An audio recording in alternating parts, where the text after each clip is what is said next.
सर्वप्रथम सर्वांना श्री स्वामी समर्थ. स्वामी महाराजांच्या कृपेने तुमच्या सर्व चांगल्या इच्छा पूर्ण होत ही स्वामींचरणी प्रार्थना करते आणि आजच्या व्हिडिओला सुरुवात करते. 22 जानेवारी 2026 गुरुवार दिवशी माघी गणेश जयंती आलेली आहे. याच दिवसाला श्री गणेश जयंती, विनायक चतुर्थी, इच्छापूर्ती चतुर्थी, तिलकुंद चतुर्थी, वरद चतुर्थी अशा बऱ्याच नावांनी या दिवसाला ओळखलं जातं. बघा, माघ महिन्याच्या शुक्ल पक्षाच्या 4थ्या दिवशी गणेश जयंती म्हणून आपण साजरा करत असतो हा दिवस. या दिवशी गणेशाचा जन्म झाला होता म्हणून हा दिवस अगदी आनंदाने भरभराटीने आपण साजरा करत असतो.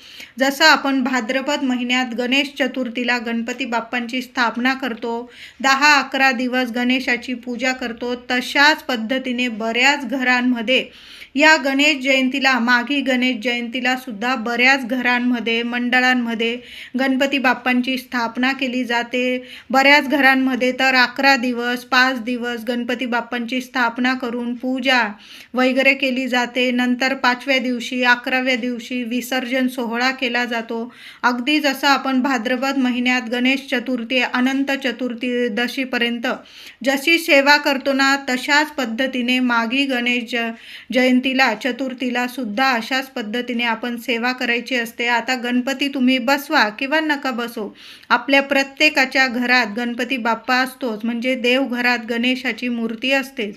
त्या मूर्तीवर जरी आपण सेवा केली ना मनोभावे, तर आपल्याला भरभरून गणपती बाप्पा फळ मिळवून देतात, भरभरून आशीर्वाद देतात. तर यंदाची माघी गणेश जयंती ही 22 जानेवारीला आलेली आहे. माघ शुक्ल चतुर्थी, पंचांगानुसार माघी गणेश चतुर्थी तिथी प्रारंभ होणार आहे. 22 जानेवारीला गुरुवारी पहाटे 3:47 ही तिथी प्रारंभ होणार आहे आणि समाप्ती 23 जानेवारीला शुक्रवारी मध्यरात्री 2:28 ही तिथी समाप्त होणार आहे. उदय तिथीनुसार माघी गणेश जयंती चतुर्थी ही 22 जानेवारी 2026 गुरुवारी आपल्याला साजरी करायची आहे. गणपतीची पूजा, स्थापनेचा शुभ मुहूर्त सकाळी 9:29 पासून ते 12:58 असणार आहे.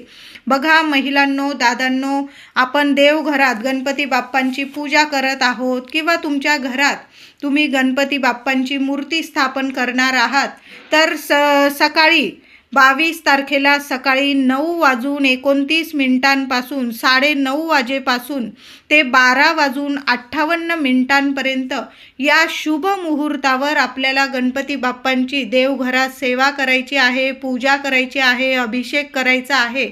आणि तुम्ही जर गणपती बाप्पांची मूर्ती स्थापन करत असाल, मातीची मूर्ती आपण आणतो भाद्रपद महिन्यात वगैरे, जशी आपण गणेशाची, पार्थिव गणपती बाप्पांची स्थापना करतो, तशाच पद्धतीने तुम्ही माघ चतुर्थीला सुद्धा गणेशाची मूर्ती स्थापन करत असाल, तर या शुभ मुहूर्तावर करायची आहे स्थापना. त्याबरोबरच तुमच्या घरात जर गणपती बाप्पांची तुम्ही स्थापना करत असाल, तर या राहू काळात चुकून सुद्धा करू नका. 22 जानेवारी गुरुवारी दुपारी 1 वाजेपासून ते 3 वाजेपर्यंत हा 2 तासांचा राहू काळ असणार आहे आणि याच काळात भद्रा काळ सुद्धा सुरू होणार आहे. भद्रा काळ आणि राहू काळ एकत्रित आल्यामुळे या वेळात, या काळात गणपती बाप्पांची या राहू काळात चुकून सुद्धा स्थापना करू नका. आपण लवकर उठायचं आहे. गणेश जयंतीच्या दिवशी लवकर उठा, भल्या पहाटे उठा आणि गणपती बाप्पांची छान अशी पूजा, अभिषेक करून स्थापना करायची आहे. तुम्ही ब्राह्मणांकडून करून घेत असाल तर भटजी बुवा तुम्हाला शुभ मुहूर्त सांगतीलच. तर दुपारी 1 वाजेपासून 3 वाजेपर्यंत हा राहू काळ असणार आहे, अशुभ काळ असणार आहे. या वेळात, या काळात गणपती बाप्पांना अभिषेक करू नका आणि स्थापना तर आपल्या घरात मुळीच करू नका. सकाळी लवकर उठा आणि 12:58 हा शुभ मुहूर्त आहे. सकाळी 9:29 पासून ते दुपारी 12:58 हा गणपती बाप्पांचा अभिषेक, पूजा, स्थापना करण्यासाठी अतिशय शुभ मुहूर्त आहे. या वेळात, या काळातच आपल्या देवघरात देवांची पूजा करा. त्याचबरोबर गणपती बाप्पांची तुम्ही स्थापना करत असाल तर या शुभ मुहूर्तावर करायचं आहे. दुपारी 1 ते 3 या वेळात करू नका. तसेच आपण सर्वच जण गणपती बाप्पांच्या दर्शनासाठी गणेश जयंतीच्या दिवशी मंदिरात जात असतो. मंडळ असतात, तिथं गणपती बाप्पांच्या दर्शनात जात असतो. तर दुपारी महिलांनो, दादांनो, तुम्ही दुपारी 3 वाजेनंतर, अगदी रात्रीचे जास्त वाजले, तुम्हाला 10-12 जरी वाजले ना चालेल, संपूर्ण दिवस रात्र हे शुभच आहे. फक्त हा 2 तासांचा राहू काळ जाऊ द्या. बाकी संपूर्ण दिवस हा गणेश जयंतीचा अतिशय शुभ दिवस आहे. या दिवशी गणपती बाप्पांचं मंदिरात जाऊन दर्शन जरूर घ्या. घराजवळ मंडळ असेल, गणपती बाप्पांची स्थापना झालेली असेल तर जरूर आवर्जून सहकुटुंब सहपरिवार जाऊन गणपती बाप्पांचं दर्शन जरूर घ्या. फक्त या 2 तासाच्या राहू काळात घेऊ नका. या दिवशी सर्वांनी अगदी ब्रह्ममुहूर्तावर उठायचं आहे. आंघोळीच्या पाण्यात चिमूटभर तीळ टाकायचे आहे. तिलकुंद चतुर्थी, तिळाचे जेवढे उपाय करता येईल ना महिलांनो, आवर्जून करा. थोडंसं गंगाजल आणि चिमूटभर तीळ टाकायची आहे. लहान लेकरांना काही त्रास असतील किंवा तुम्हाला त्रास असतील, किमान 5 दुर्वा आंघोळीच्या पाण्यात टाका, चिमूटभर तीळ टाका, किमान 5 दुर्वा टाका आणि थोडंसं गंगाजल टाका. गणपती बाप्पाला तुमच्या मनातील इच्छा बोलून आंघोळ करायची आहे. तुम्हाला खूप खूप चांगले तुम्हाला परिणाम तुमच्या आयुष्यात दिसून येतील. सर्व काही शुभ घडायला लागतील. म्हणून या दिवशी आंघोळीच्या पाण्याचा हा उपाय सर्वांनी करा. लहान लेकरांपासून मोठ्यांपर्यंत जे काही शारीरिक, मानसिक, आर्थिक त्रास असतील निघून जातील. शत्रू असतील गुडघे टेकतील. गणपती बाप्पा आहे, कृपा जरूर होईल तुमच्यावर. म्हणून आंघोळीचा उपाय सर्वांनी करा. गणपती बाप्पांना आंघोळीनंतर गणपती बाप्पांची पूजा करायची आहे. सूर्यनारायणाला अर्घ्य द्या. थोडंसं पाणी घ्यायचं आहे. एखादं फूल टाका पाण्यात, थोडंसं गंध अक्षता टाका आणि सूर्यनारायणाला अर्घ्य द्यायचा आहे. नंतर गणपती बाप्पांची सेवा करायची आहे. देवघरात गणपती बाप्पांची मूर्ती प्रत्येकाच्याच घरात असते. आपल्या ताम्हणात बाप्पांची मूर्ती घ्यायची आहे. बाप्पाला छान असा अभिषेक घालायचा आहे.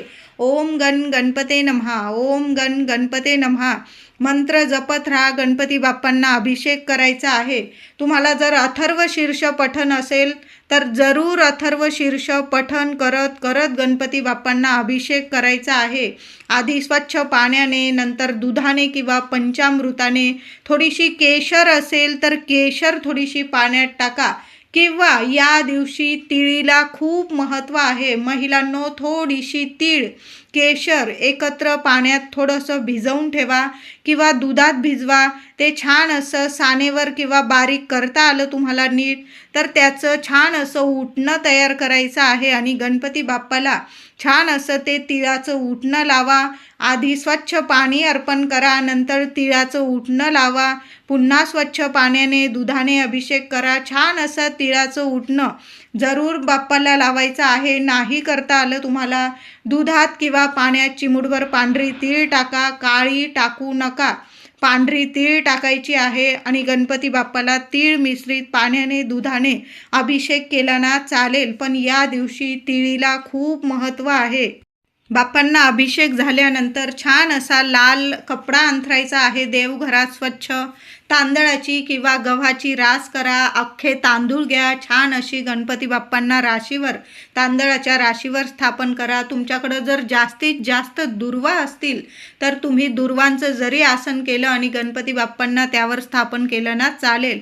गणपती बाप्पांची छान अशी पूजा सेवा करायची आहे. अष्टगंध बाप्पांना तिलक करा किंवा हळदी कुंकू थोडंसं पाण्यात ओलं करून घ्यायचं आहे आणि बाप्पांना तिलक करायचं आहे. हळद, कुंकू, फुलं, अक्षता, दुर्वा अर्पण करून जास्वंदाचं एक का होईना फूल अर्पण करायचं आहे.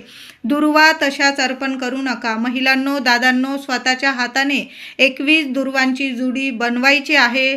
मागच्या देठाला हळदी कुंकू लावायचा आहे. आधी गणपती बाप्पांच्या चरणी हळदी कुंकू अर्पण करा. स्वतःच्या कपाळी लावा.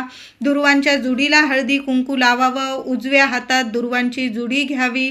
बाप्पांना मनातील इच्छा बोलावी आणि ती जुडी गणपती बाप्पांच्या चरणी किंवा शरीरावर अर्पण करायची असते. यामुळे आपल्याला गणपती बाप्पा इतके प्रसन्न होऊन इतके आशीर्वाद देतात. म्हणून सर्वांनी दुर्वांच्या जुडीला मागील देठाला हळद कुंकू लावा. ज्यांच्या लग्न कार्यात अडचणी येत आहे त्या मुलाने किंवा मुलीने 21 दुर्वांची जुडी स्वतःच्या हाताने बनवा. त्या जुडीला मागील देठाला हळद लावायची आहे. उजव्या हातात जुडी घ्या. तुमच्या मनातील इच्छा बोला. तुमच्या लग्नाविषयी तुमच्या मनात काय इच्छा आहे गणपती बाप्पांना बोला आणि दुर्वांची जुडी गणपतीला अर्पण करा. खूप सुंदर अनुभव येतील. योग्य ठिकाणी योग्य मुलाशी किंवा योग्य मुलीशी तुमचा विवाह शुभ कार्य लवकरात लवकर घडून येईल. कितीही अडीअडचणी असू दे, गणेश जयंतीला 21 दुर्वांचा हा उपाय सर्वांनी जरूर करायचा आहे. या दिवशी मुलांकडून सुद्धा तोडक्या मोडक्या शब्दात का होईना अथर्व शीर्ष पठण करून घ्यायचं आहे. गणपती स्तोत्र आपल्या घरात सर्वांनी मिळून 11 वेळा अथर्व शीर्षाचं पठण जरूर करायचं आहे. 11 वेळा श्री गणपती स्तोत्र पठण करा. बघा, मुलंसुद्धा हळूहळू शिकायला लागतात. त्यांचं गणपती स्तोत्र पाठ होऊन जाईल. अथर्व शीर्ष हळूहळू पाठ होऊन जाईल. महिलांनो, दादांनो, आपल्या घरात देवघरासमोर बसा शांत चित्ताने. आपण स्वतः सेवा करायला लागलो तर आपले लेकरंसुद्धा आपोआप देवघराकडं वळतात आणि आपोआप सेवा करायला लागतात. देवांना काही नको, आपल्याकडून फक्त सेवा हवी आहे. आणि गणेश जयंतीला तर गणपती बाप्पांची ही सेवा जरूर करा. जर असं मोठ्या स्वरात करा. आपल्या वास्तूला सुद्धा ऐकू द्या गणपती बाप्पांची ही सेवा. वास्तू नेहमी शुभ परिणाम देईल तुम्हाला. सगळं तुमच्या वास्तू शुभ घडायला लागेल. म्हणून गणपती अथर्व शीर्ष गणपती स्तोत्र जर असं मोठ्या स्वरात पठण करा. मुलांकडून सुद्धा पठण करून घ्या. इतके शुभ गोष्टी तुमच्या घरात घडून येतील. ज्या अडीअडचणी असतील ना दूर होतील, नष्ट होईल आणि गणपती बाप्पांची अखंड कृपा तुम्हाला प्राप्त होईल. गणपती बाप्पांना लाल जास्वंद, एक का होईना लाल जास्वंद अर्पण करा. या दिवशी तिळाच्या लाडूंना पण खूप महत्त्व आहे. 5 लाडू, 11 लाडू, 21 लाडू किंवा जास्तीत जास्त तिळाच्या लाडूचा नैवेद्य महिलांनो आपल्या देवघरात गणपती बाप्पांना जरूर दाखवा. त्याचबरोबर मोदकसुद्धा स्वतःच्या हाताने बनवा. महिलांनो, उकडीचे बनवा, तळणीचे बनवा, जे बनवता येईल ते बनवा. पण मनापासून, हृदयापासून गणपती बाप्पांना नैवेद्य जरूर दाखवा. नैवेद्यावर थोड्या का होईना 5-2 दुर्वा ठेवायचा आहे. जसं आपण भगवान श्री हरी विष्णूंना नैवेद्य दाखवतो, तुळशीचं पान ठेवल्याशिवाय तो नैवेद्य स्वीकारला जात नाही. तसंच गणपती बाप्पांना सुद्धा जेव्हा नैवेद्य दाखवतो ना, नैवेद्यावर, मोदकांवर, लाडूवर थोड्या का होईना दुर्वा ठेवा. लाख लाख तुम्हाला आशीर्वाद मिळतील. गणपती बाप्पा इतके प्रसन्न होईल की काही मागायलाच तुम्हाला उरणार नाही, इतके प्रसन्न होतील. म्हणून जो पण नैवेद्य दाखवाल ना, लाडू, पेढे, मोदक, थोड्या का होईना दुर्वा गणेश जयंतीच्या दिवशी जरूर ठेवा. बघा, सर्व मनोकामना, इच्छा पूर्ती होण्याचाच हा दिवस आहे. पूर्ण होतील तुमच्या सर्व इच्छा. म्हणून जो पण नैवेद्य दाखवाल त्यावर दुर्वा जरूर ठेवायच्या आहे. गणेश जयंतीच्या दिवशी गुरुवार आलेला आहे. या दिवशी संक्रांतीला जो रंग आपण परिधान केलेला नाही, वर्ज्य केला, तो रंग आवर्जून परिधान करा आणि गणपती बाप्पांचे दर्शन करायचं आहे. कळालं असेल माझ्या सर्व महिलांना, दादांना. पिवळ्या रंगाचे वस्त्र नेसून, साडी असेल महिलांनो साडी घाला पिवळ्या रंगाची. माझे दादा असतील पिवळ्या रंगाचे कपडे घालून गणपती बाप्पांच्या दर्शनाला जा, खूप शुभ ठरेल. लाल रंगाचे वस्त्र असतील आवर्जून लाल, पिवळा, केशरी, सोनेरी, मोरपिशी जे रंग असतील तुमच्याकडं छान छान जरूर परिधान करा. चुकून सुद्धा काळा रंग असेल किंवा डार्क निळा काळ्या रंगासारखा दिसत असेल तो कलर घालून मुळीच बाप्पाचं दर्शनाला जाऊ नका. छान छान कलर असतात, शुभ कलर असतात, जो आपण संक्रांतीला परिधान केला नाही. पिवळा रंग, तो रंग परिधान करा. लाल रंग तर गणपती बाप्पांना खूप प्रिय आहे. रक्त लंबोदर म्हणतो आपण गणपती बाप्पांना. लाल रंग परिधान करा, पिवळा रंग परिधान करा, केशरी रंग परिधान करा. सोन्यासारखं आयुष्य होईल तुमचं. सोनेरी रंग असेल, मोरपिशी रंग असेल, जेवढे छान छान रंग असतील ना परिधान करा. स्वच्छ धुतलेले वस्त्र नेसून गणपती बाप्पांचं दर्शन घ्यायचं आहे. शुभ लाभच होईल तुम्हाला. तुमच्या आयुष्यात सर्व शुभ घडून येणार आहे. म्हणून या दिवशी सर्व शुभ रंगाचे कपडे घाला आणि गणपती बाप्पांचं दर्शन करायचं आहे. श्री गणेश जयंती, तिलकुंद चतुर्थी, गणपती बाप्पांसमोर एक दिवा प्रत्येक आईने जरूर लावायचा आहे. जो रोज दिवा लावता मुख्य देवघरात तोच दिवा घ्या, धुवून घ्या, घसून पुसून घ्यायचा आहे. दुहेरी वाट टाका. तिळाचं तेल असेल तर तिळाचं तेल टाका किंवा जे तेल देवांच्या दिव्यांसाठी वापरतात ते तेल टाका. चिमूटभर पांढरी तीळ टाका. काळी टाकू नका महिलांनो. पांढरी तीळ टाका. अगदी चिमूटभर टाकली, 4 दाणे जरी टाकले चालेल. पण तिलकुंद चतुर्थीला देवघरातील दिव्यात चिमूटभर तीळ आवर्जून टाका. 1 कापराची वडी टाका. 2 लवंग टाका. हळद टाका चिमूटभर.